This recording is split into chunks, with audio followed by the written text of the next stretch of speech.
Welcome to ethics centre bulletin. Doctor Samaram ethics centre Vijayawada. I'm Sudeepthi Vardhan, ethics centre Vijayawada. ముఖ్యాంశాలు: మహిమల నమ్మకంతో స్వశక్తిని కోల్పోవడమే నాస్తికోద్యమ నిర్మాత గోరా. అస్పృశ్యత మానవత్వానికే మచ్చ పొట్టి శ్రీరాములు. పార్టీల తగాదాల వల్ల ప్రజా సంక్షేమం దెబ్బతింది. పార్టీ రహిత ప్రజాస్వామ్యమే అసలైన పరిష్కారం నాస్తిక కేంద్రం. బ్రహ్మస్థానమైన లలాటం మీద బొట్టు పెట్టుకోకపోతే బ్రహ్మకృప కోల్పోవడం అనడం మౌఢ్యానికి ప్రతిరూపం డాక్టర్ సమరం.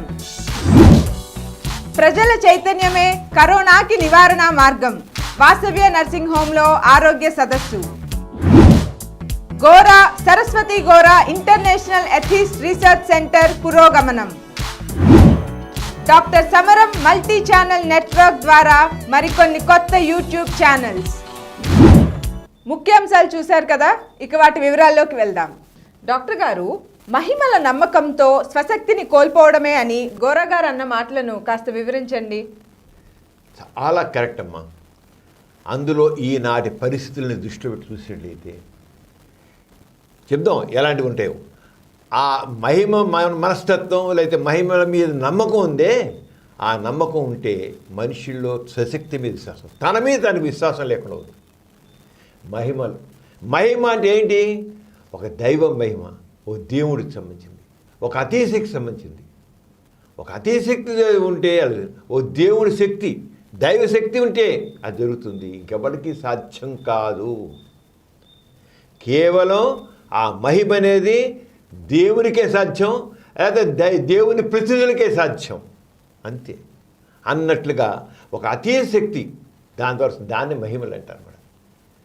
మరి మత గ్రంథాలు తీసుకువెళితే అది ఏ మతం కావచ్చు, హిందూ మతం కావచ్చు, లేదా మహమ్మదీయ మతం కావచ్చు, లేకపోతే క్రిస్టియానిటీ కావచ్చు, ఇంకో మతం తీసుకు ఏ మతం, అన్నిట్లో కూడా ఆ మతాన్ని అలా నిలబెట్టడం కోసం ఆ మతంలో ఉన్న ఆ వాళ్ళ ప్రభువులు కానివ్వండి, ఆ దేవుళ్ళు కానివ్వండి, లేకపోతే వాళ్ళ దైవ ప్రతినిధులు కానివ్వండి, వాళ్ళందరికీ మహిమలు అంటుకట్టారు. ఎలాగా మహిమలు అంటే మన ఒక పురాణాలు తీసుకుంటే ఒకడు గోరు మీద బట్టను వేల పర్వతాన్ని మోసుకెళ్ళాడు అంటాడు. మేరం జరిగేదే. కానీ దేవుడు కనుక ఓ పర్వతాన్ని చేతి వేలు మీద పోయి మోసుకెళ్ళాడు, అది మహిమ. లేదా నోరు తెరిస్తే నోట్లంతా విశ్వరూపం కనబడింది అంటారు, మహిమ కింద. ఇది జరిగేదా? అలాగే సముద్రాన్ని అలా అంటే సముద్రం రెండు కింద చీలిపోయింది, నడిచి వెళ్ళిపోయారు. లేకపోతే ఏదో ఒక రొట్టె ఉంది, ఒక ఏదో ఇంత నీరుంది, దానికి అన్నిటికల్లా కొన్ని వందల మంది వేల మందికి ఆ రొట్టె నీరు అందరికీ ఇవ్వడం అయిపోయింది అని. మత గ్రంథాలన్నింటిలో ఇలాంటి కథ ఇవన్నీ మహిమలు. అంటే ఒక వ్యక్తిని గొప్పగా చూపించడం కోసం, దైవశక్తి ఉంది, దేవుడు అని చెప్పడం కోసం మహిమలు అంటగట్టేసి మహిమలు చేశారు. అన్నీ అబద్ధాలే. దేవుడు లేడు, దైవశక్తి లేదు, ఏమీ లేదు. కానీ ఎప్పుడైతే ఇటువంటి విషయాల్ని బాగా ప్రచారం చేస్తారో, ఈ బాబాలు ఉన్నారు, స్వామీజీ ఉన్నారు, వీళ్ళందరూ ఏంటి దైవ ప్రతినిధులుగా, దైవాస సంభూతులుగా వాళ్ళు చేసుకోవడం కోసం వాళ్ళు కూడా మహిమలు పెట్టారు. సింపుల్ గాడిలు వీపు సృష్టిస్తారు. అమ్మో ఎంత ఇది! శూన్యంలోంచి విభూ సృష్టించాడు, శూన్యంలోంచి ఉంగరా సృష్టించాడు, శూన్యంలోంచి నగలు సృష్టించాడు. సింపుల్ గాడిలు. కానీ ఎప్పుడైతే ఇటువంటి మహిమల మనస్తత్వం మనిషిలో వస్తుందో స్వశక్తి మీద విశ్వాసం. అంటే ఎందుకంటే నేను అల్పుణ్ణి, నేను నిమిత్తమాతుణ్ణి, నేనేమీ చేయలేను, నాకేదైనా బాధ వస్తే ఆ దేవుని ప్రార్థిస్తూ కూర్చోవాలి. ఆ దేవుడైనా రక్షించాలి, ఆ దేవుడు దయ్యే నాకు కావాలి. అంటే మనుషుల్లో స్వశక్తి మీద నమ్మకం లేకుండా చేసేస్తాయి. ఈ మహిమల మీద నమ్మకం ఏం చేసిందంటే మనుషుల్లో స్వశక్తి మీద నమ్మకం లేకుండా, స్వశక్తి లేకుండా చంపేస్తుంది. గోరా గారు చెప్పినది. ఎప్పుడైతే ఈ మహిమల మనస్తత్వాన్ని ఎక్కువ మహిమలు అనే దాన్ని ఎక్కువ ప్రచారం చేస్తారో మనిషి తాను చాలా అల్పుణ్ణి, నిమిత్తమాతుణ్ణి, నాకేమీ లేదు, ఆ దేవుని ప్రార్థిస్తేనే నాకేమైనా వనగూరుతుంది ఆ మతంలో నమ్ముకుంటేనే నాకే అవుతుంది. అసలు దేవుడు లేడు, దైవశక్తి లేదు, దైవ మహిమ లేదు. ఎప్పుడైతే వదులుకుంటాడో మనిషి, ఎంత మేరకు మనిషి మహిమల మీద నమ్మకుండా దూరం అవుతాడో అంత మేరకు మనిషికి స్వశక్తి మీద విశ్వాసం వస్తుంది, అంత మేరకు సమాజానికి తగ్గ తోడ్పడతాడు. అంచేత మహిమ మీద నమ్మకం అనేది స్వశక్తిని దెబ్బ కొడుతుంది, కర్తృత్వ శక్తిని దెబ్బ కొడుతుంది. మనిషి ఏం చేయకుండా తేడతాడు. ఇప్పుడు చూద్దాం, ఇప్పుడు మనకు ప్రస్తుత పరిస్థితి చూద్దాం. కరోనా ఉంది. కరోనా ఉంటే కరోనా రాకుండా ఉండాలంటే ఏం లేదు. మనుషుల్లో క్రమశిక్షణ కాలేదు, స్వీయ క్రమశిక్షణ కావాలి. మనుషులందరూ కూడా మాస్కులు ధరించడం, సోషల్ డిస్టెన్స్ పాటించడం, చేతులు శుభ్రం కడుక్కోవడం సరిగ్గా ఉన్నట్లయితే, ఆ రంగం వీటి 3 సూత్రాలు పాటించినట్లయితే కరోనా సోకదు. కానీ అది పాటించకుండా ఏం చేయడం? ఆ దేవుడేమని రక్షించాలి, ఆ దేవుడేమని రక్షించాలి ఉంటాడు. దేవుడే ఉంటేగా దేవుడు రక్షించడానికి. కానీ ఎప్పుడైతే మహిమల మనసత్వం మనిషిలో ఉందో స్వశక్తిని కోల్పోయి దేవుడిని నమ్ముకుంటూ కూర్చుంటాడు. ఫలితం ఉంటుందా? ఏం ఫలితం ఉండదు. కరోనా విషయం చూద్దాం. దేవుని గుళ్ళోకి వెళ్ళి అప్పుడు కొంతమంది అయితే వీళ్ళది స్వామీజీలు, బాబాలు వీళ్ళందరూ ఉన్నారు కదా, వాళ్ళందరూ దేవుణ్ణి ప్రార్థించండి, దేవుణ్ణి ప్రార్థించండి. ఏంటి ప్రార్థించేది? దేవుని పరిచయం ఏమవుతుందా? ఏమవ్వదు. మనిషి తన స్వశక్తి మీద నేను చేయగలను, ఐ కెన్, ఎప్పుడైతే ఐ కెన్ అనుకుంటాడో ఇట్ కెన్ అచీవ్. మహిమల మనసత్వం వరకు మనిషి దాసం అయిపోతాడు, నిమిత్త మాత్రం అనుకుంటాడు, బలహీన అనుకుంటాడు, పనికిరావుడు అనుకుంటాడు, అల్పుని అనుకుంటాడు. అది మహిమ మనసత్వం మనుషుల్ని పాడు చేస్తుంది. అదే దాని చేత మనకి గౌరవంగా చెప్పినేంటి? మహిమల మనస్తత్వం, మహిమ నమ్మకం పనికి రాదు, అది స్వశక్తిని దెబ్బ కొడుతుంది అనే దీంతో ఇస్తే మనం దేనైనా ఇచ్చేసాం. ఐ కెన్ అనేది మనిషికి కావాలి, ఐ కాంట్ అనేది మహిమ మనస్తత్వం. అల్పుణ్ణి అనుకోవడం మహిమ మనస్తత్వం. ఐ కెన్ డూ అనేది ఇది మనం. అంచేత గోరా గారు చెప్పింది అక్షరాల నిజం. అదే నాస్తికత్వం. నాస్తికత్వం కర్తృత్వ శక్తిని పెంచుతుంది. నాస్తికత్వం మనిషిని ముందుకు తీసుకెడుతుంది, దాసోహం కాకుండా చేస్తుంది.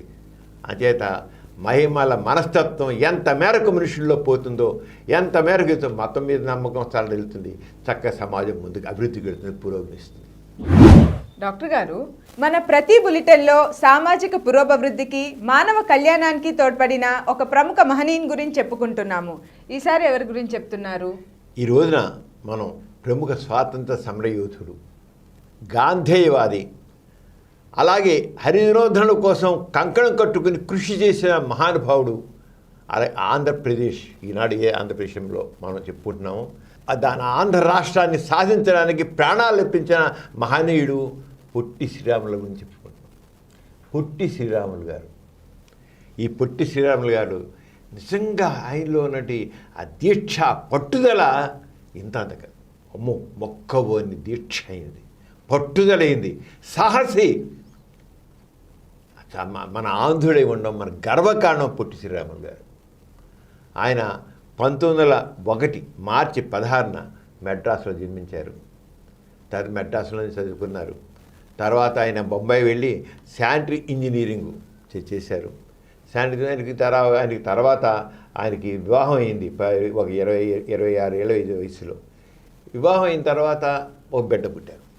ఒక బిడ్డ పుట్టిన తర్వాత బిడ్డ చనిపోయారు. ఆ బిడ్డ చనిపోయిన తర్వాత భార్య కూడా చనిపోయింది.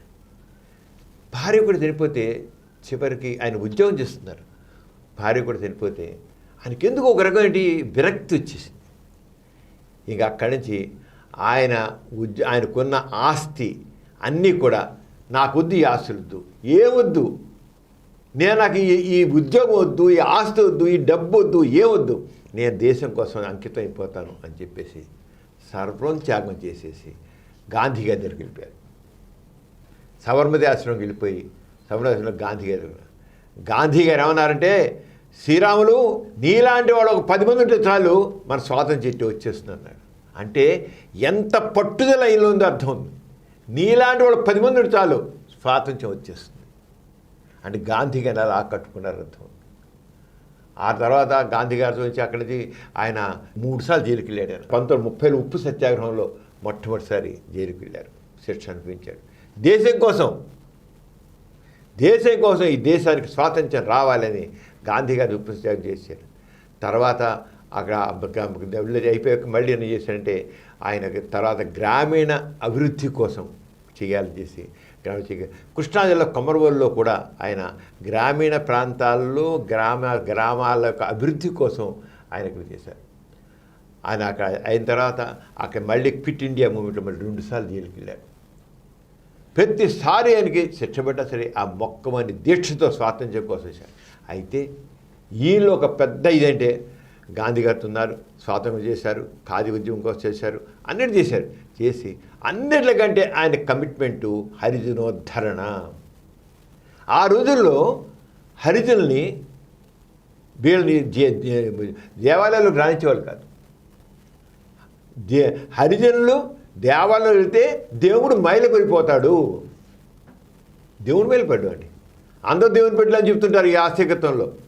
మళ్ళీ హరిజనుల దేవాలయ ప్రవేశం చేసినట్టయితే దేవాలయం వెళితే ఇంకంత శుద్ధి చేయడం ఏంటది మాట, రావడానికి బయలుపడిపోతాడు.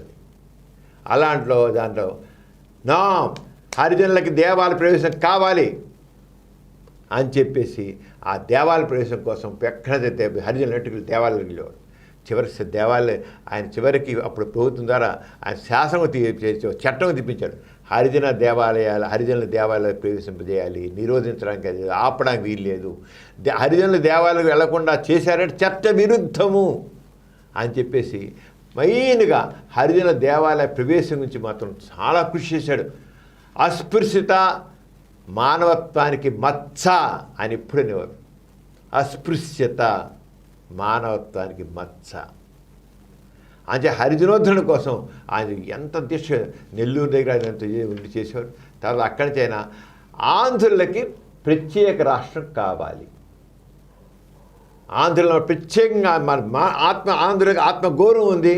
ఏదో అంత మనకు పూర్వకాలం ఏంటంటే మనం ఇప్పుడు ఏదైతే ఆంధ్రప్రదేశ్ అనుకుంటున్నామో అప్పుడంతా చెన్నపట్నం దాంట్లో మన తమిళ ఇప్పుడు అన్నాం. ఆ చెన్న రాష్ట్రం, చెన్నపట్నం సంబంధించింది మెడ్రాస్ రాష్ట్రం. ఆ మెడ్రాస్ రాష్ట్రంలో ఉండేది ఎక్కడక గంజాం దాకా ఉండేది.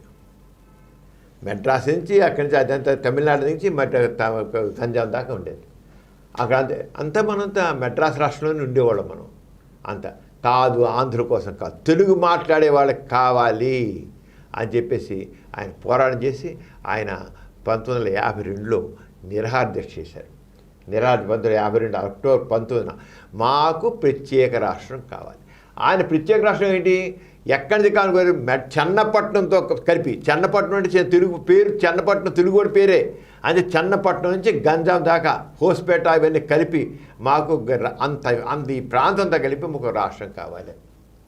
దానికోసం ఆయన కేవలం మంచినీళ్ళు తాగుతూ, ఆయన ఏదో కొద్ది నిమ్మకాయ రసం తాగుతూ, నిమ్మరసం తాగుతూ ఆయన దీక్ష మొదలెట్ట అక్టోబర్ చేసి ఆయన చివరికి ముందు పట్టించుకోవాలి. ఆయన ఎంతమందో ఆయన వద్దు చనిపోతూ వద్దని సరే చివరిని చేసి ఆయన చివరికి ఆయన ఆంధ్రులకి ప్రత్యేక రాష్ట్రం కావాలి. ఎంత మొండి ధైర్యం, పట్టుదలంటే ఆయన ప్రాణాలు నాకు వదిలేశారు. డిసెంబర్ 15, 1952 డిసెంబర్ 15న ఆయన ప్రాణత్యాగం చేశారు. దీనికోసం ఆంధ్రులకు ప్రత్యేక రాష్ట్రం కావాలి. హరిజనోద్ధరణ కోసం ఎంత కృషి చేశాడో, స్వాతంత్ర్యం కోసం ఎంత కృషి చేశాడో, ఖాదీ కోసం ఎంత కృషి చేశాడో, గ్రామీణ అభివృద్ధి కోసం ఎంత కృషి చేశాడో, ఆంధ్రులకు ప్రత్యేక రాష్ట్రం కోసం కూడా చేసే ప్రాణాలతో త్యాగం చేసిన మహనీయుడైన ఇలాంటి వాళ్ళే మనకు ప్రేరణ. వీళ్ళ నుంచి మనం ప్రేరణ పొందాలి. మనం ఒక విషయం మీద ఒక పట్టుదల, ఆ పట్టుదలతోనే మనం ఏదైనా సాధిస్తాం. ఆయన ప్రాణాలను త్యాగం చేసి చివరికి మరణించిన జవహర్లాల్ నెహ్రూ ప్రధానమంత్రి ఉన్నారు అప్పుడు ఆంధ్ర రాష్ట్రం. అయితే అక్కడ చెన్నపట్నంలో వాళ్ళు తమిళులు వాళ్ళు ఊరుకోరు కదా, మెడ్రాస్ మాకే ఉండాలన్నారు. ఈయన ప్రాణత్యాగం చేసిందేమో చెన్నపట్నం సహా ఉండాలి, కానీ రాలేదు, చెన్నపట్నం మనకు రాలేదు. అలాగే గంజాం దాకా అనుకున్నారు, గంజాం దాకా రాలేదు, బరంపురం అన్నీ కూడా మనకు రాలేదు, అవి ఏమో ఒరిస్సాలో వెళ్ళిపోయి. ఆయన ఏవైతే ఎంత ఒక అంటే ఇంతవరకు ఇంత ఏరియా ఆంధ్ర రాష్ట్రం అని అన్నాడు, కానీ కుదరలేదు. ఆయన చనివారంగా ఆయన ప్రాణత్యాగం చేసిన మహోన్నత వ్యక్తి. ఇలాంటి వాళ్ళు అందరికీ స్ఫూర్తి, మన ఆంధ్రకి స్ఫూర్తి. ఈయన పేరు ఇప్పుడు మనకి పొట్టి శ్రీరాములు విశ్వవిద్యాలయం ఒకటి మనకుంది. ఆయన జ్ఞాపకం పొట్టి శ్రీరాములు తెలుగు విశ్వవిద్యాలయం ఇప్పుడు మనకుంది. అలాగే మెడ్రాస్ మైలాపూర్ రాయపేట హై రోడ్లో శ్రీరాములు ఒక ఇంటి అక్కడ ఆయన ఇల్లు ఉంది కానీ స్మృతి చిహ్నంగా ఆంధ్రప్రదేశ్ ప్రభుత్వం చేస్తుందన్నమాట. ఆయన స్మృతి చిహ్నం ఇల్లు ఉండేది మెడ్రాస్లో. అలాగే నెల్లూరు జిల్లాని 2008లో పొట్టి శ్రీరాములు జిల్లాగా కూడా మార్చారండి. అంటే ఈ రంగా శ్రీరాములు గారు చనిపోయిన తర్వాత ఒకటి యూనివర్సిటీ పెట్టడం, అలాగే జిల్లాకి ఆయన పేరు పెట్టడం, ఆయన ఇంటిని మెడ్రాస్లో ఆయన ఉన్న ఇల్లుని ఆయన దానికి ఒక స్మారక చిహ్నంగా చేయడం అలా జరిగింది. ఇలాంటి వాళ్ళందరూ మనం స్ఫూర్తిగా తీసుకుని మనం ముందుకు వెళ్ళాలి. అతి సెంటర్ బులెటిన్లో చిన్న విరామం. కరోనా వ్యాధి ఇంకా పంజా విసురుతోంది. మందులేని వ్యాధికి మన జాగ్రత్తలు అసలైన మందు. మన ప్రధానమంత్రి మోడీ గారి ఆదేశాలను పాటిద్దాం, మన దేశాన్ని కరోనా నుంచి కాపాడుకుందాం. ప్రతి ఒక్కరూ భౌతిక దూరాన్ని పాటించండి. చేతులను తరచూ శుభ్రంగా కడుక్కోండి. ప్రతి ఒక్కరూ తప్పనిసరిగా మాస్కులు ధరించాలి. అవసరం లేకుండా ఎవరు గడప దాటి బయటకు రావద్దు. గుంపుగా ఎవరు ఉండకూడదు.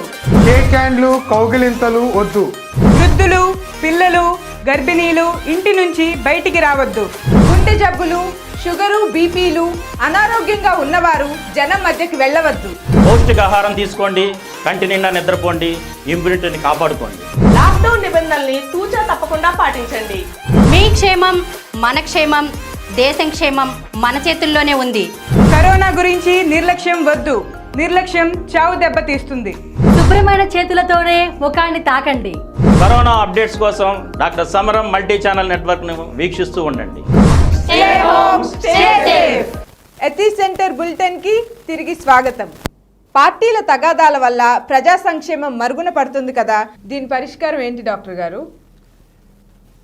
చూడమ్మా, మన స్వాతంత్రం వచ్చి 73 సంవత్సరాలు అయింది. దేనికోసం స్వాతంత్రం సంపాదించాం?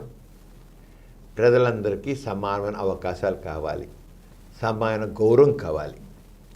మనం పరాయి పనిలో ఉన్నాం. అప్పుడు బ్రిటిష్ వాళ్ళు తెల్లదారుల పాలన ఉన్నాం. మనం సెకండ్ గ్రేడ్ సిటిజన్స్లా ఉండేవాళ్ళం. మన దేశంలో మనమే ఒక సెకండ్ గ్రేడ్ మనుషుల్లా ఉండేవాళ్ళం.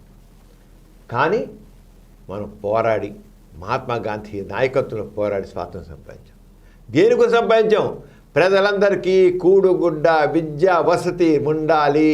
అందరికీ, స్త్రీలు కావచ్చు, పురుషులు కావచ్చు, ధనికుడు కావచ్చు, పేదవాడు కావచ్చు, శ్రామికుడు కావచ్చు, కర్షకుడు కావచ్చు, ఎవడైనా సరే ప్రతి ఒక్కరికి చక్కని అవకాశాలు ఉండాలి. అందరూ అభివృద్ధి చెందాలి, అందరూ హాయిగా ఉండాలి, అందరూ సుఖంగా ఉండాలి, అందరికి సమాన గౌరవం ఉండాలి. అందుకోసం స్వాతంత్రం పెంచాం.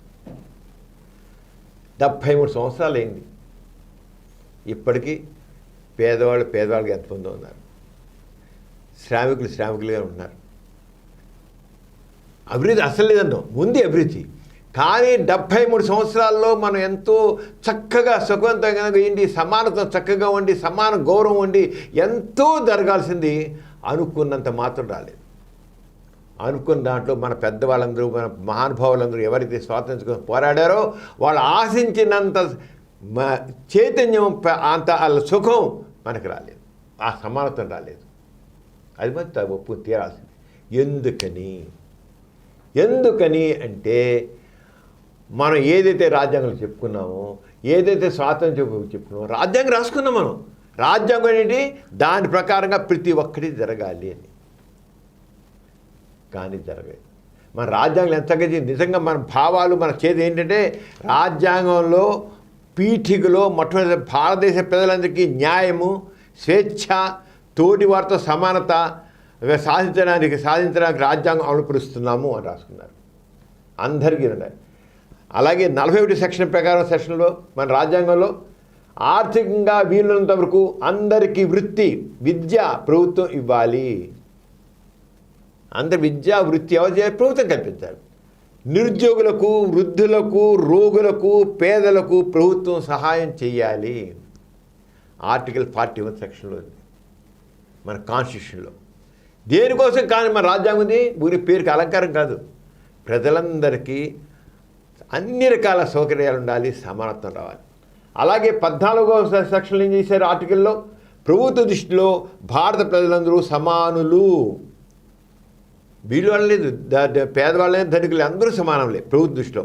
కుల మత జాతి పేరుతో ఎవరి ఎళ్ళ పక్షపాతము చూపకూడదు. ఆయన ఇప్పటికీ దళితులు, మైనార్టీలు, అలా అల్పవర్గాల వాళ్ళు వివక్షతో చూడబడుతూనే ఉన్నారు.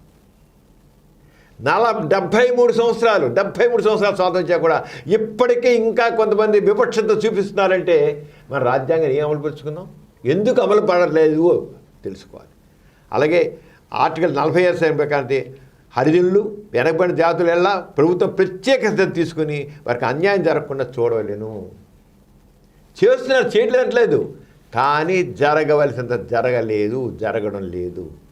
అలాగే ఆర్టికల్ 43 సెక్షన్ ప్రకారం వ్యవసాయ కూలీలు, పారిశ్రామిక కూలీలు, ఇతర వృత్తుల్లో ఉన్నవారు గౌరవంగా ప్రజలకు తగు రీతిన ఆర్థిక విధానం మార్చవలెను. దీనికి కావాల్సిన శాసన ప్రభుత్వం చేయవలను. అంటరానితనం తీసివేయటకు కొన్ని సెక్షన్లు ప్రత్యేకంగా కూడా ఉన్నాయి.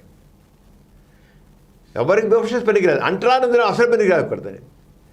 అస్పృశ్యత నిర్వహించబడినది, దాన్ని ఎవ్వరూ ఏ రీతిగా పాటించబడికి శిక్షింపబడదు ఆర్టికల్ 17 ప్రకారంగా ఉంది. కానీ ఇంకా అంటరాని వాడు చూస్తారు, ఇప్పటికీ అంటరాని వాడు కనుక చూడదొరుకుతుంది, అస్పృశ్యులని పిలబడుతున్నారే, ఇప్పుడు వాళ్ళు వివక్షత ఉందే.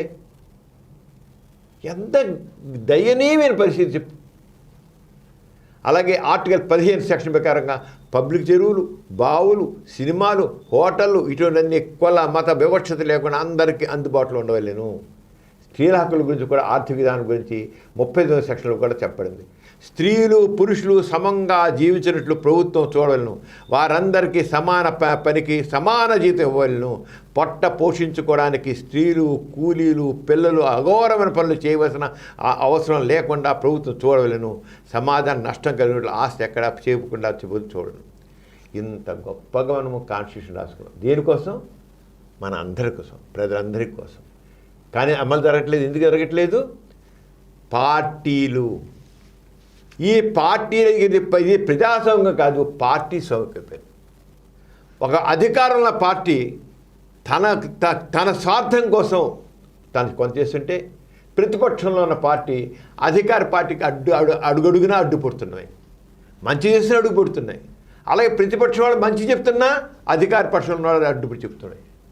అంటే ఈ పార్టీ తత్వం, ఈ పార్టీలే ప్రజా సంక్షేమానికి అడ్డుగోడగా నిలుస్తున్నాయి. కాన్స్టిట్యూషన్లో చెప్పినట్లుగా, మన రాజ్యాంగంలో చెప్పిన ప్రకారంగా మన వాళ్ళందరికీ సమానమైన అవకాశాలు, సమాన గౌరవం, సమానంగా ఉండడానికి ఉండేట్లేదు. ఎందుకు జరగట్లేదు? కేవలం ఈ పార్టీల వల్ల. ఈ పార్టీలు ఒకళ్ళు అడ్డుపడుతున్నారు. ప్రతిపక్ష పార్టీలేమో అధికార పార్టీ ప్రతిపక్షం మాట పట్టించుకోకుండా చివరికి వాళ్ళ పంతాలు, వాళ్ళ ప్రెస్టేజ్లు, వాళ్ళ చూసుకోవడం జరిగిపోతుంది. చివరికి అవినీతి, అరాచకం. అంతే రాజ్యాంగం సరిగా అవుతున్నా. 73 సంవత్సరాలు మనకు స్వాతంత్రం వచ్చింది. 73 సంవత్సరాలు చెప్పడం ఏదో కొద్దిపాటి మార్పు తప్ప రాజ్యాంగంలో చెప్పున్న రకంగా ఈ పాటికి పూర్తిగా అమలుపరిచి ఉండాల్సింది.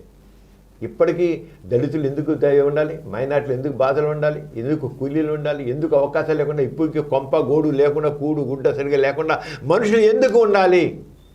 ఎందుకు మన ఆర్థిక విధానం సరిగా లేదు? కారణం ఈ పార్టీల ప్రభుత్వం. అంటే పార్టీలు పోవాలి. ఈ పార్టీలు పోయినప్పుడే, పార్టీలైతే ప్రజాస్వామ్యం వచ్చినప్పుడే సరిగ్గా రాజ్యాంగం అమలుపరచబడుతుంది. అరే ప్రజల కోసం, ప్రజల మేలు చేయడం కోసం ఈ ప్రభుత్వాలు, ప్రజల కోసం, ప్రజల సంక్షేమం కోసం ఈ ప్రభుత్వాలు, ప్రజల సంక్షేమం కోసం. ఎందుకు ఈ పార్టీ ఆ పార్టీ? అందరు కలిసి చేయాలి. అందరికీ కూడి పెట్టడానికి, అందరికీ గూడు ఇవ్వడానికి, అందరికీ వస్త్రం ఇవ్వడానికి, అందరికీ విద్య ఇవ్వడానికి, అందరికీ వృత్తి ఇవ్వడానికి పార్టీలు ఎందుకు పడాలి? అసలు అందరు కలిసి ఎందుకు చేయకూడదు? నెగ్గారు, కూర్చొని చేసుకొని మాట్లాడుతున్నారు, కూర్చొని చేసుకోండి. ఒకళ్ళ పార్టీల ప్రకారంగా నెగ్గిన చివరిగా ఒకసారి పోయింది కదా పార్టీలు పట్టించుకోకూడదు. ఏ పార్టీ నెగ్గినా దాంట్లో మనుషులందరూ కలిసి ఒక ఏదో చేయాలి. ఈ పార్టీ తత్వం వల్ల నేను, నా పార్టీ, నా ముఠా, నా మనిషి అని చెప్పేసి ఈ ప్రతిపక్షంలో మంచివాడు సరే పక్కన పారేస్తున్నారు. అందుకనే బాయ్కాట్ పార్టీస్, పార్టీలు పక్కన పెట్టి నిజమైన ప్రజాప్రతినిధులు ఎన్నుకోవాలి. ప్రజల ముందు చైతన్యం కావాలి. ఈ పార్టీలు చూసి ఆ పార్టీ గుర్తులు చూసి ఓటేయడం కాదు. ఎవడైతే పని చేస్తాడో మనం ఎన్నుకొని చేయాలి.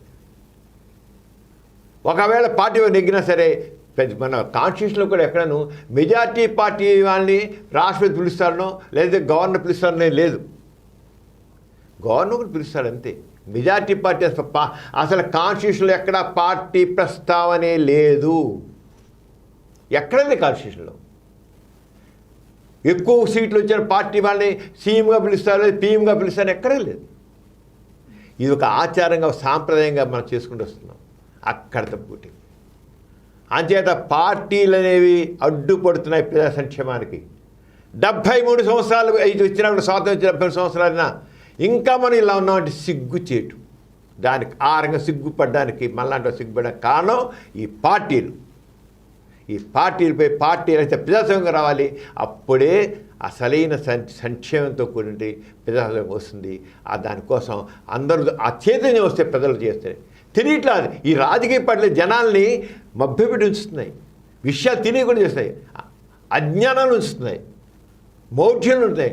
ఈ పార్టీలు అయితే ఏమైపోతుందో, ఈ నాయకుడితో ఏమైపోతుందో అనే ఒక రకమైన భయాందోళనలో పెట్టి కూర్చున్నారు. నో, అందరికీ అన్ని అవకాశాలు కలిగేట పార్టీలు కావాలా? అందరికి కూడు పెట్టడానికి పార్టీ కావాలా? అందరు వృత్తి వంటి పార్టీలు కావాలా? ఒక అభివృద్ధి కోసం పార్టీలు కావాలి. దేనికోసం పార్టీలు? మన కోసం రాజ్యాంగం, ప్రజా సంక్షేమం కోసం. అంటే ఆ రకంగా చైతన్యం రావాలి. గోరా గారి విషయంలో పార్టీలెస్ డెమోక్రసీ, పార్టీ రహిత ప్రజాస్వామ్యం గురించి గోరా గారు ఎంతో పేరు చేశారు, ఎంతో కృషి చేశారు. ఎప్పటికైనా వస్తుంది. అలా వస్తేనే మన స్వాతంత్ర్యానికి సరైన అర్థం ఉంటుంది. మన మహాత్మా గాంధీ కానివ్వండి, ఇంకోటి కానివ్వండి, కలలు కాని రాజ్యం అసలు రాజ్యం అప్పుడు వస్తుంది. బ్రహ్మస్థానమైన లలాటం మీద బొట్టు పెట్టుకోకపోతే బ్రహ్మకృప కోల్పోవడమే అంటారు. ఈ విషయమై మీరేమంటారు సమరం గారు? లలాటం అంటే ఈ ఫోర్హెడ్, ఇక్కడ బొట్టు పెట్టుకుంటే బ్రహ్మ సంబంధించిన శక్తి అంతా మనకు ఉంటుంది. కొన్ని మతశాస్త్రాల ప్రకారంగా మన శరీరంలో ప్రతి అవయవానికి ఒక అధినేత ఉంటాడు. ఒక అధినేత, ఒక అధిదేవత. ఈ లలాటానికి అధిపతి, అధినేత ఎవరై అంటే బ్రహ్మ.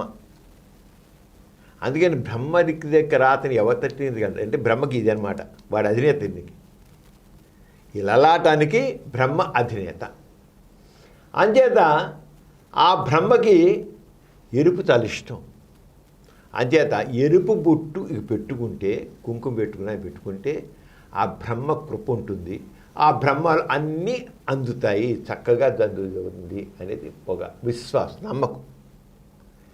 అంచేత ఈ లలాటం మీద బ్రహ్మకు ఎవరైనా పెట్టుకోకపోతే, బొట్టు పెట్టుకోకపోయినట్లయితే బ్రహ్మ కృప కోల్పోతాడు, వాడు పనికిరాకుండా పోతాడు, నాశనం అయిపోతాడు, దరిద్రుడవుతాడు, బిచ్చగడుగుతాడు, పనికి వేస్ట్ ఫీల్ అయిపోతాడు. అది అంత ఇదిగా అనమాట. అంచేత బొట్టు పెట్టుకోకపోతే బ్రహ్మకృపని, బ్రహ్మ దయని కోల్పోతారు అనేది ఒక రకమైన నమ్మకాన్ని ప్రచారం చేశాం. కానీ ఒకరి మీద తెలుసుకున్నాం. ఇప్పుడు హిందూ మతంలో ఉన్నారు. హిందూ మతం వాళ్ళందరూ కూడా ఒక ఆచారంగా, సాంప్రదాయంగా ఈ నమ్మకం చాలామందికి ఈ బ్రహ్మకృపకి దీనికి సంబంధం అనుకుని తెలియదు చాలామంది తెలియదు. కానీ మన మతం ప్రకారంగా మనం చర్చుకోవాలి, బుట్టు పెట్టుకోవాలి ఉంటారు. కొంతమంది అలంకరణగా పెట్టుకుంటారు, అలంకరణలో అలాగ పెట్టుకుంటారు, లేకపోతే ఈ ముక్కు పుడక పెట్టుకుంటారు, మెడలో నగలేసుకుంటారు, నెక్లెస్ వేసుకుంటారు, చైన్ వేసుకుంటారు. ఓకే, అందం కోసం విషయం. కానీ దీన్ని తీసుకెళ్ళి ఒక మౌఢ్యానికి ముడిపెట్టడం సేవా తప్పు. అందం కోసం పెట్టుకో, అందం కోసం బొట్టు పెట్టుకో. కానీ అబద్ధమైన దాన్ని, ఒక అబద్ధాన్ని దాన్ని నిలబెట్టడం కోసం ఒక దేవుడని దాన్ని ముడిపెట్టి దాన్ని రేపోతే పనికిరాని మనిషిని, పనికిరాని వాడి కింద ఒక పిరిగివాడిగా, ఒక వేస్ట్ ఫెలోగా తయారు చేయడం అని చూసావా? విశ్వాసం కలిగించి మనిషిని అమ్మో ఏమైపోతుందో అని భయాన్ని కలిగించడం చూసావా? అది తప్పు. కొంత హిందువులు ఉంటారు, వాళ్ళు క్రిస్టియన్స్కి మారిపోతున్నారు, వాళ్ళు బొట్టు మానేస్తున్నారు. పనికిరాకుండా పోయారా? ఇది బ్రహ్మ లలాటం మీద ఎర్ర బొట్టు పెట్టుకోకపోతే వాడికి అంత వాళ్ళ శరీరంలో అన్ని జవసత్తాలు ఉడిగిపోతాయి, వాడు పనికిరాకుండా పోతాడన్నాడు. మతం మాడిపోయారా? ముస్లిమ్స్ అయ్యారు, వాడు ముస్లిం మారాడు కూడా హిందూ, వాడు పనికిరాకుండా పోయారా? వాళ్ళు బొట్లు పెట్టుకోరుగా. వాళ్ళ మతాచారంకి వద్దు, వాళ్ళ మతాచారానికి బొట్టు లేదు, హిందూ మతానికి బొట్టు ఉంది అంతే. అంతేగా అది పెట్టుకుంటేనే బ్రహ్మకృప ఉంటుంది, బ్రహ్మ దయ ఉంటుంది, బ్రహ్మ సంబంధించినది అన్నీ ఉంటాయి అనేది. మతం మారిపోయాక బొట్టు తీసేది మరి పోతుందా? ఇది కేవలం మూఢనమ్మకం, కేవలం మూఢనమ్మకం. ఈ మూఢనమ్మకాన్ని పెంచి పోషించడం కోసం వెనకాదలే ఎన్ని మహిమలు అన్ని పెడతారో. మతం అంతా కూడా ఆ మతం పట్టు సడలకుండా ఉండడం కోసం రకరకాల మహిమల్ని ఆపాదిస్తారు, రకరకాల మూఢనమ్మకాలను ఆపాదిస్తారు, ఎన్నో పెట్టి అలాగ మూఢనమ్మకాలు పెంచడం కోసం అబద్ధాలను సృష్టిస్తారు. ఇదంతా మూఢ నమ్మకాలని, మహిమల మీద నమ్మకాలని, దేవుని మీద నమ్మకాలని పెంచి పోషించడం కోసం ఎన్ని అబద్ధాలు సృష్టించాలి. మతం నిండా మతాల నిండా కట్టుకోవాలి, మతం నిండా మూఢ విశ్వాసాలే, మనిషి పనిగా కూడా చేసేవి ఇవన్నీ కూడా. అంటే బొట్టు బొట్టు లలాటాన బొట్టు ఎర్రబొట్టు లేకపోతే బ్రహ్మేలేడుగా కృపవడం అది లేకుండా. అంచేత ఇవన్నీ కేవలం మూఢనమ్మకం తప్పకేం కాదు, ఆ అంధ విశ్వాసాల మాట. వీడనాడి మనిషి శాస్త్ర విజ్ఞానంతో ముందుకు వెళ్ళాలి, శాస్త్రత్వంతో ముందుకు వెళ్ళాలి. అప్పుడే మనం చక్కగా ముందుకు వెళ్తాం, స్వశక్తి మీద విశ్వాసంతో ముందుకు వెళ్తాం. ఇవన్నీ స్వశక్తిని పెంచవు. బ్రహ్మకు సంబంధించింది అదే లలాటం పెట్టుకోవాలనుకున్నాడు. ఓ స్వశక్తి విశ్వాసం ఎక్కడి నుంచి వస్తుంది? స్వశక్తి మీద విశ్వాసం. మనిషి ఎదగాలంటే స్వశక్తి మీద విశ్వాసం కావాలి. ఆ స్వశక్తి విశ్వాసం అదే నాస్తికత్వం. కర్తృశక్తి మీద విశ్వాసం అదే నాస్తికత్వం. మనిషి దాసం చేసేది ఆస్తికత్వం. అంచేత ఒక కర్తృశక్తి పెరగాలి, స్వశక్తి విశ్వాసం ఉండాలి. ఉన్నప్పుడు ఈ సమాజం మనిషి అభివృద్ధి చెందుతాడు, చక్కగా ఉంటుంది. అతి సెంటర్ బులెటిన్లో చిన్న విరామం.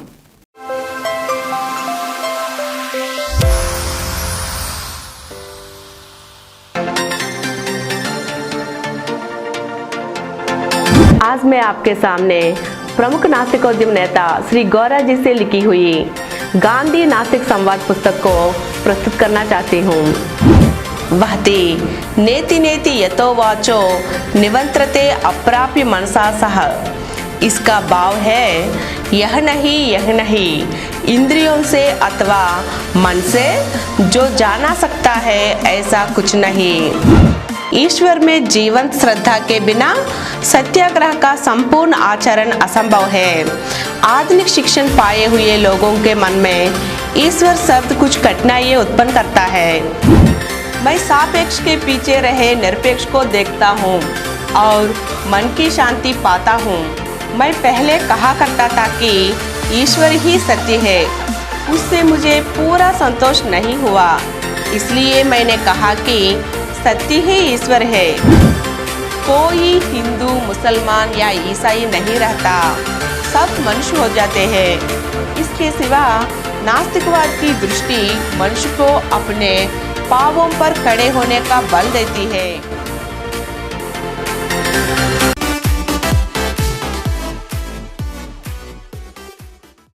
అతి సెంటర్ బులెటిన్కి తిరిగి స్వాగతం. డాక్టర్ గారు, గత 15 రోజుల్లో నాస్తిక కేంద్రం వాటి అనుబంధ సంస్థల ఆధ్వర్యంలో జరిగిన కార్యక్రమాల వివరాలు చెప్పండి. సుదీప్తి, నాస్తిక కేంద్రం ఒక vibrant organisation. So many activities ఎన్నో జరుగుతుంటాయి ఇక్కడ, ఎన్నో ఉన్నాయి ఇక్కడ. వాసవ్య నర్సింగ్ హోమ్లో ప్రతి వారం 6 సెషన్లు నడుస్తున్నాం.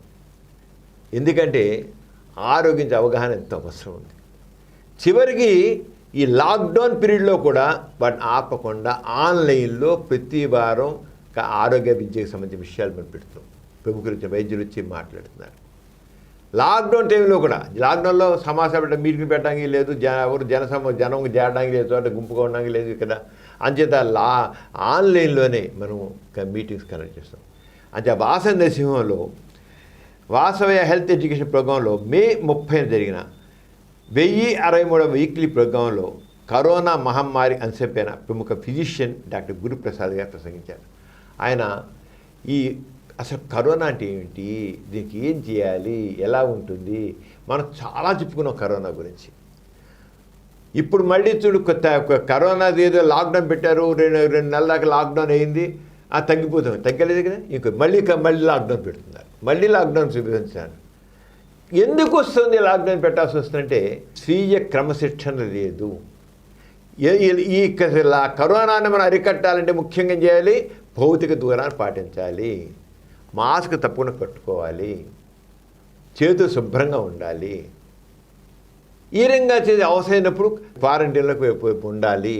హోమ్ క్వారంటైన్ కావచ్చు, ఇంకొకటి కావచ్చు. ఆ రకంగా మనం తీసుకుంటే చాలా మంది అరికట్టం. కానీ ప్రజలు వాటిని పాటించట్లేదు. ఏమవుతుంది, ఎలా ఉంటుంది, ఈ లాక్డౌన్ తర్వాత కూడా ఎలా ఉంటుంది, మనం ఏం చేయాలి అనేది ప్రజలందరి కర్తవ్యం గురించి గురుప్రసాద్ గారు చాలా స్పష్టంగా ఈ వ్యాధి ఎలా వస్తుంది, వ్యాధిని ఎలా అరికట్టగలం. ఒకటి మాట చెప్తున్నాను సుదీప్తి, కరోనా వ్యాధి ఇంకో వ్యాధికి సంబంధించిన వ్యాక్సిన్ మాత్రం ఇప్పట్లో రాదు. అంత తేలిక కాదు వ్యాక్సిన్ రావడం. ఊరికి అనుకున్నారు వ్యాక్సిన్ రాదు. వ్యాక్సిన్ రావాలంటే ఒక సంవత్సరం 2 సంవత్సరాలు పట్టవచ్చు, ఇంక కూడా పట్టవచ్చు. ఈ వ్యాధి ఎలా అయితే ఎయిడ్స్ వ్యాధి క్రిములు ఎలా అయితే ఇన్ని సంవత్సరాల పాటు అలా ఉన్నాయో అది ఎలాగే ఆరంగా ఇది కూడా ఒకసారి వచ్చింది విజృంభించింది కనుక ప్రపంచవ్యాప్తంగా ఈ కరోనా వ్యాధి క్రిములు ఇలాగే వ్యాధిని కలిగిస్తూ సంవత్సరాల తరబడి దశాల తరబడి కూడా మనం ఆశ్చర్యపరచలేదు. అందుచేత ఈ కరోనా వ్యాధి అనేది మన ఎయిడ్స్ వ్యాధి అంటే కేవలం సెక్షువల్ కాంటాక్ట్ వల్ల లేదా రక్త మార్పిడి ద్వారా ఇంజక్షన్ ద్వారా వస్తున్నాం. ఇది అలా కాదు కదా, మనిషికి దగ్గుల వల్ల తుమ్ముడు వల్ల వస్తుందని. అందుచేత ఇంకా జాగ్రత్తగా ఉండాలి, ఇంకా అంచేత ఇక మన లైఫ్ స్టైల్లో మనం దీంట్లో అన్నింటిలో కూడా మనం జాగ్రత్త వహించాలి. దీని గురించి గురుప్రసాద్ చాలా స్పష్టంగా చెప్పారన్నమాట. మనం ఇది ఉంటుంది ఇలాగా, దీంతో మనం బతకడం, కరోనాతో మనం బతకడం ఎలాగా, వాటితో ఎలా చేయాలి, మన లైఫ్ స్టైల్ ఎలా ఉండాలి అనేది మనం ప్రతి ఒక్కరు తెలుసుకోవాలి. ఎన్ని లాక్డౌన్లు పెట్టినా, ఎన్ని కర్ఫ్యూలు పెట్టినా ఏమీ ఒరిగేది లేదు. ముందు మనలో మార్పు రావాలి, ప్రతి ఒక్కరు డిసిప్లిన్ రావాలి. అంచేత దాని గురించి చాలా స్పష్టంగా చెప్పారమ్మా. దాని గురించి కొద్ది వివరాలు చూద్దాం. దీని ఫ్లాష్ బ్యాక్ ఏంటంటే, ఈ పాండమిక్ అన్నది అంటే మహమ్మారి అన్నది మనకి మానవాళికి మొట్టమొదటిసారి రావట్లేదు. ఇంతకు ముందు కూడా చాలాసార్లు వచ్చున్నాయి, చాలా వచ్చినాయి. అన్నిట్లోకి మనకి తెలిసి భయానకమైంది 1918. అంటే బహుశా నాకు తెలిసి ఎవ్వరూ పుట్టుండరు, ఇప్పుడు మనం వినేవాళ్ళం ఎవరు కూడా పుట్టుండం. ఆ టైంలోనే ఒకటి స్పానిష్ ఫ్లూ అని చెప్పి అదొక ఇన్ఫ్లుయెన్సా వైరస్, మళ్ళీ అది వచ్చి 500 మిలియన్ అంటే 50 కోట్ల మందికి వ్యాపించింది అది ప్రపంచవ్యాప్తంగా. అందులో ఎంతమంది చనిపోయారో తెలుసా అండి? 5 కోట్లు. 5 కోట్ల మంది జనాభా ప్రపంచవ్యాప్తంగా చనిపోయారు. మన ఎవరం పుట్టక ముందే వచ్చింది, చనిపోయింది. అంటే ఒక మహమ్మారి అంటే అంత తీవ్రతకి వెళ్ళగలిగే శక్తి ఉన్న డిసీజ్ అన్నమాట.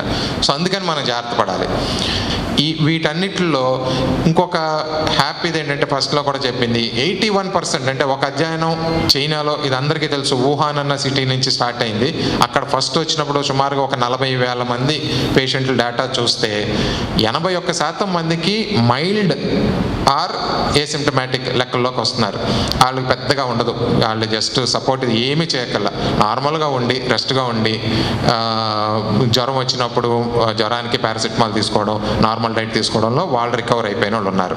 వాళ్ళు కాక ఒక 10% మందికి అయితే కొంచెం హాస్పిటల్ దాకా వెళ్ళాల్సి ఉంటుంది, మేబీ రూమ్లో అడ్మిట్ అవ్వాల్సి ఉంటుంది, అంతవరకు ఉంటుంది. ఆ మిగిలిన 5%లోకే సివియర్ కేసులు వస్తారు. కానీ మళ్ళీ చెప్తున్నా, 5%ఏ కదా అని అజాగ్రత్త చేసేది కాదు, మనకి పాపులేషన్ చాలా ఎక్కువ. కాబట్టి అందరూ జాగ్రత్తగానే ఉండి అది సడన్గా పెరగకుండా జాగ్రత్తలు తీసుకోవాల్సిన అవసరం ఎంతైనా ఉందండి. వాసవ్య హెల్త్ ఎడ్యుకేషన్ ప్రోగ్రాంలో జూన్ 6 జరిగిన 1064వ వీక్లీ ప్రోగ్రాంలో కోవిడ్-19 సందర్భంలో క్యాన్సర్ రోగుల సంరక్షణ అంశంపై ప్రముఖ క్యాన్సర్ స్పెషలిస్ట్ డాక్టర్ ఏ.వై. రావు గారు ప్రసంగించారు. ఈ కరోనా అనేది ఎవరికి ఎక్కువ వస్తుంది? సాధారణ జీవితం వృద్ధులకు వస్తుంది, గర్భిణీ స్త్రీలకు వస్తుంది, చిన్నపిల్లలకు వస్తుంది, షుగర్ ఉన్న వాళ్ళకి, రక్తపోటు ఉన్న వాళ్ళకి, గుండె జబ్బు ఉన్న వాళ్ళకి, అలాగే క్యాన్సర్ ఉన్న వాళ్ళకి, ఇలాగా ఎవరినైతే రోగ నిరోధశక్తి తక్కువగా ఉంటుందో వాళ్ళు వస్తున్నాయి. ఆయన చెప్పింది ఏంటి, ఏవై గారు చెప్పిన ముఖ్యంగా ఏంటంటే, క్యాన్సర్ వాళ్ళలో రోగనిరోధశక్తి తక్కువ ఉన్నది తేలిక వస్తుంది. ఇంతేకాకుండా క్యాన్సర్ బేస్ చేయించుకుంటున్న వాళ్ళకి కీమోథెరపీ చేయించుకుంటే కీమోథెరపీ వల్ల మరింత ఇమ్యూనిటీ తగ్గిపోయి ఇంకా తేలిక వస్తే ఇంకా కాంప్లికేషన్కి వస్తాయి. మరి క్యాన్సర్ కీమోథెరపీ చేయించకపోతే వ్యాధి పెరిగిపోతుంది, కీమోథెరపీ ఇస్తేనేమో ఇంకా మీరు డౌన్ అయిపోతుంది. ఇలాంటివన్నీ ఎలా చేయాలి, ఏ రకంగా చేయాలి అనే విషయాల గురించి చాలా స్పష్టంగా కరోనా సందర్భంలో క్యాన్సర్ రోగులు ఎలాగ ఉండాలి, వాళ్ళ క్యాన్సర్ ఉన్న వ్యక్తులు ఏ రకంగా జాగ్రత్తలు తీసుకోవాలి అని వీళ్ళు చెప్పారమ్మా. ఇప్పుడు దాని గురించి తెలుసుకుందాం. ఈ కరోనా మహమ్మారి అంటే పాండమిక్ విజృంభిస్తూ ఉన్న టైంలో క్యాన్సర్ పేషెంట్స్ ఏ విధంగా సైకలాజికల్గా వాళ్ళు ఏ విధంగా ఫీల్ అవుతున్నారు, అలాగే లక్షణాలు అంటే క్యాన్సర్ లక్షణాలు వాళ్ళల్లో ఏమన్నా అధికమవుతున్నాయా, తగ్గుతున్నాయా, అలాగే చివరిగా ఏ విధంగా జాగ్రత్తలు అంటే ఈ కరోనా టైంలో క్యాన్సర్ పేషెంట్స్ ఏ విధమైన జాగ్రత్తలు తీసుకోవాలి అనే విషయం గురించి ఇప్పుడు చర్చించుకోవడానికి ఇవాళ మనం మీట్ అయ్యామండి. మన గోరు చుట్టు ఉంది, ఆ గోరు చుట్టు మీద రోకల పోటు లాంటిది ఈ విషయం. అసలే క్యాన్సర్ అనేది చాలా బాధాకరమైన విషయం. ఈ బాధాకరమైన విషయంలో కరోనా కూడా తోడైంది. అంటే గోరు చుట్టు నొప్పి ఉంటుంది, దానికి ఏదైనా తగిలిందనుకోండి, దానికి ఏదో పెద్దలు అంటుంటారు కదా గోరు చుట్టు మీద రోకల పోటులాగా. సో ఈ రెండు ప్రళయాలు ఒక మనిషిని ఏ విధంగా ఇబ్బంది పెడుతున్నాయి అనే అంశం మీద మనం డిస్కస్ చేయడం జరుగుతుంది. సో ఈ టైటిల్ ఏంటంటే అసలే క్యాన్సర్ ఆ పైన కరోనా. వాసవి హెల్త్ ఎడ్యుకేషన్ ప్రోగ్రాంలో జూన్ 11 జరిగిన 1065 వీక్లీ ప్రోగ్రాంలో అండాశయంలో నీటి బుడగలు అంశంపైన ప్రముఖ గైనకాలజిస్ట్ డాక్టర్ గంగాధరరావు గారు ప్రసంగించారు. మనం వింటుంటాం లేడీస్ చాలామంది వాళ్ళు పిల్లలు పట్టుకుపోతే నాకు పీసీఓడి అండి అంటారు. పీసీఓడి కాదు, పీసీఓఎస్ అనాలి, పాలిసిస్టిక్ ఓవేరియన్ సిండ్రోమ్ అనమాట. ఈ ఏంటి అవుతుంది, మన ఓవరీస్ మీద నీటి బుడగలు వస్తాయి, నీటి బుడగల్లాగా వస్తాయి, సిస్టులు. వీటి వల్ల ఏంటంటే అన్నం విడుదల ఉండదు. అన్నం లోపల అసలు అన్నమే ఒక నీటి బుడగగా తయారైపోతుంది, అన్నం ఉండదు. అది ఒక డిసీజ్ కండిషన్. ముఖ్యంగా ఈ పాలిసిస్టిక్ ఓవేరియన్ సిండ్రోమ్ ఉన్న వాళ్ళలో ఒక ఒబేసిటీ ఉంటుంది, అలాగే హార్మోన్ ఇంబ్యాలెన్స్ ఉంటుంది, వాళ్ళ యాండ్రన్స్ ఎక్కువ ఉంటాయి, ఇవన్నీ ఉంటాయి. అలాగే ఇన్సులిన్ రెసిస్టెన్స్ ఉంటుంది, ఇవన్నీ ఉంటాయి అన్నమాట. ఈ రకంగా రకరకాల అంచేత దాని గురించి వివరంగా వివరించారమ్మా. ఏ రంగా ఈ ఏ రంగా అండాశయాలు నీటి బుడగలు అంటే పాలిసిస్టిక్ ఓవేరియన్ సిండ్రోమ్, ఇది పీసీఓడి కామన్గా ఉంటుంటారు. ఆ పీసీఓడి గురించి చాలా డీటెయిల్గా చాలా స్పష్టంగా చెప్పారు. దానివల్ల ఇన్ఫెర్టిలిటీ వస్తుంది, పిల్లలు పట్టుకుని, ఎందుకంటే అన్నం విడుదల చాలా అంటే అసలు ఉండదనం మందులు పడుతుంటే తయారవుతాయి, భావం తయారవుతుంది. మళ్ళీ గర్భంగా ఒకసారి పీసీఓడి పిల్లలు పుట్టరని లేదు, మందులు పడుతుంటే మామూలుగా వస్తుందన్నమాట. అండ్ ఓవులేషన్ ఇండక్షన్ అన్ని మందులు ఉంటాయి, అవన్నీ వాడితే శుభ్రంగా అవుతుంది. దాని గురించి చాలా స్పష్టంగా చెప్పారమ్మా. దాని గురించి ఇప్పుడు తెలుసుకుందాం. పాలిసిస్టిక్ ఓవేరియన్ సిండ్రోమ్ ఇది ఒక అవయవానికి సంబంధించింది కాదు. ఇది హార్మోన్ సమతుల్యం లేకపోవటం వల్ల రకరకాల వ్యాధి లక్షణాలతో ఒక వయసును బట్టి రకరకాల ప్రాబ్లమ్స్తో ప్రజెంట్ అవుతూ ఉంటుంది. యంగ్ ఏజ్లో, రిప్రొడక్టివ్ ఏజ్ గ్రూప్లో, పెరిమెనోపాజల్ ఏజ్లో, ఓల్డ్ ఏజ్లో రకరకాల ప్రాబ్లమ్స్. సో దీంతో ఋతుక్రమంలో మార్పులు కానించి పిల్లలు లేకపోవటం, తర్వాత మనిషి లావు కావటం, బీపీ సమస్యలు, కార్డియోవాస్కులర్ సమస్యలు, డయాబెటీస్, తర్వాత క్యాన్సర్ లాంటివి కూడా వచ్చే అవకాశాలు ఉంటాయి. మనం కనుక దీన్ని సరి అయిన టైంలో గుర్తించి దాన్ని కనుక వైద్యం చేయకపోతే ఈ ప్రాబ్లమ్స్ అన్నీ వచ్చే అవకాశం ఉంది. సో మనము దీన్ని ఏ విధంగా నివారించాలనే విషయాన్ని ఇప్పుడు మనం సమూలంగా తెలుసుకుంటాం. ఎప్పుడైతే ఈ మెన్స్ట్రువల్ సైకిల్ సరిగా లేని దాన్ని కరెక్ట్ చేసామో దానివల్ల క్యాన్సర్ని కూడా ప్రివెంట్ చేయొచ్చు. ఇప్పుడు క్యాన్సర్ ఎందుకు వస్తుందంటే ఓవులేషన్ లేకపోవడం వల్ల నెలకి మనకి సంవత్సరానికి 9 నుంచి 11 సార్లు రావాల్సింది సంవత్సరానికి 3 నుంచి 5 సార్లు వచ్చింది అనుకోండి. అప్పుడు ఏమవుతుంది, ఈస్ట్రోజన్ ఎక్కువ అవుతుంది. ఈస్ట్రోజన్ ఎక్కువ వల్ల endometrial hyperplasia, atypical hyperplasia within 6 months to 2 years it will change into cancer. So ఇదంతా రావడానికి పీసీఓఎస్ డయాగ్నోస్ చేసిన కానీ 8-10 సంవత్సరాలు పడుతుంది. ఈ లోపల ఏమీ ట్రీట్మెంట్ తీసుకోలేదనుకోండి, అప్పుడు యంగ్ ఏజ్లో 40 years 35 yearsలోనే క్యాన్సర్ వచ్చే అవకాశం ఉంది. అందువల్ల ఫ్యామిలీ హిస్టరీని బట్టి, వాళ్ళకున్న బిఎంఐ ఇండెక్స్ని బట్టి పాలిసిస్టిక్ ఓవేరియన్ సిండ్రోమ్ డయాగ్నోస్ చేసినాక మనం ఎండోమెట్రల్ స్టడీ చేసి వాళ్ళకి ఏమైనా క్యాన్సర్ వచ్చే విధానం ఉంది లేకపోతే మనం కనుక అనుమానించడం జరిగితే మనం ప్రొజెస్ట్రాన్ హార్మోన్ ట్రీట్మెంట్ ఇస్తాం. ఎవ్రీ 2 months, కనీసం ఎవ్రీ 2 months ఒక సైకిల్, అంటే సంవత్సరానికి 4 నుంచి 6 సైకిల్స్ వచ్చే విధంగా చూసుకుంటే వాళ్ళకి క్యాన్సర్ రాకుండా కాపాడగలుగుతాం. సుదీప్తి, ఇవాళ మన ఈ బులెటిన్లో చాలా విషయాలు తెలుసుకున్నాం. చివరిగా 2 విషయాలు మేము చెప్పుకున్నాం. మనకి ఎథిస్ట్ సెంటర్లో గోరా ససిద్ Gora atheist international research centre ఉంది. అసలు ఎథిస్ట్ సెంటర్ ద్వారా ఎథిస్ట్ యూనివర్సిటీ కూడా పెట్టాలని అనుకున్నాం. పెడదాం, తప్పకుండా జరుగుతుంది కూడా అది. అయితే కొన్ని టెక్నికల్ ఎఫెక్ట్స్ వల్ల ఎథిస్ట్ యూనివర్సిటీ మనం వెంటనే మొదలెట్టిపోయాం. ఎథిస్ట్ యూనివర్సిటీ ఆ రంగ ఐడియాలజీతో మనం ఎడ్యుకేషన్ ఎలా ఉండాలి, మన సైన్స్ ఎలా ఉండాలి, ప్రతి ఒక్కటి అన్ని రంగాల్లో కూడా ఎడ్యుకేషన్ సంబంధించిన అన్ని రంగాల్లో కూడా ఎథిస్టిక్ పాయింట్ ఆఫ్ వ్యూలో ఎలా ఉండాలి అని మనం చేయాలి. అదే ఎథిస్ట్ యూనివర్సిటీ పెట్టాలి. దాని సందర్భంలో ముందుగా Gora Saraswathi Gora atheist international research centre జరుగుతుంది. దీని ద్వారా ఇప్పుడు ఏం చేస్తున్నామంటే మనం సర్టిఫికేట్ కోర్సెస్ రన్ చేస్తున్నాం, అలాగే ఫౌండేషన్ కోర్సెస్ ఇస్తున్నాం, అలాగే దీంట్లో నిష్ణాతులైన వాళ్ళకి బాగా కృషి చేసిన వాళ్ళకి ఫెలోషిప్ కూడా ఇస్తున్నాం.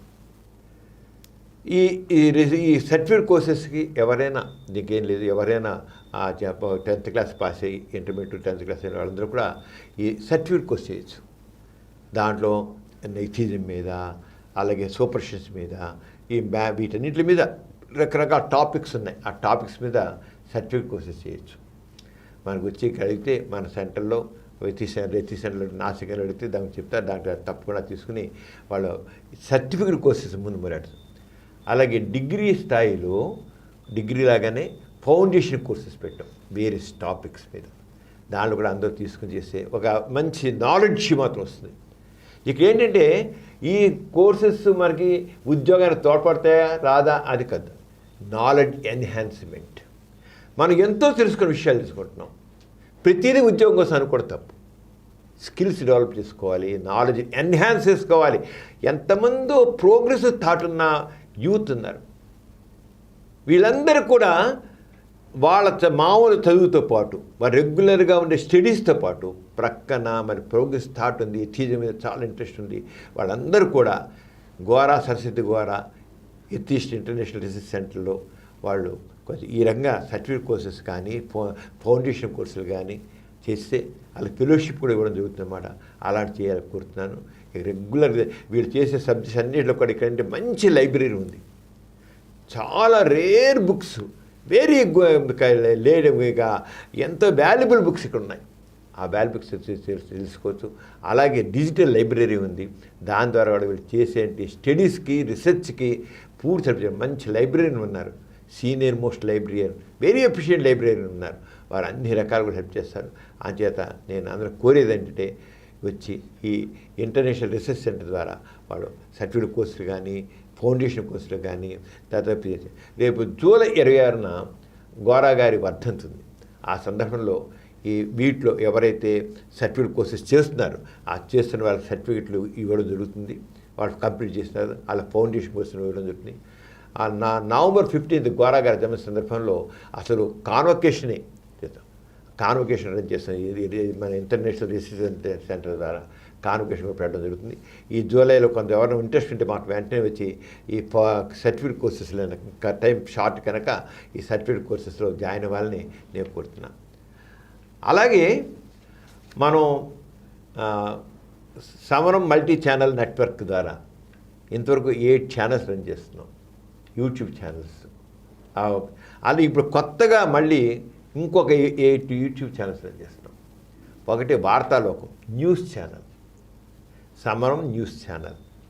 సమరం న్యూస్ ఛానల్ పెట్టి దాంట్లో వార్తాలోకం అని పెట్టి అది చేస్తాం.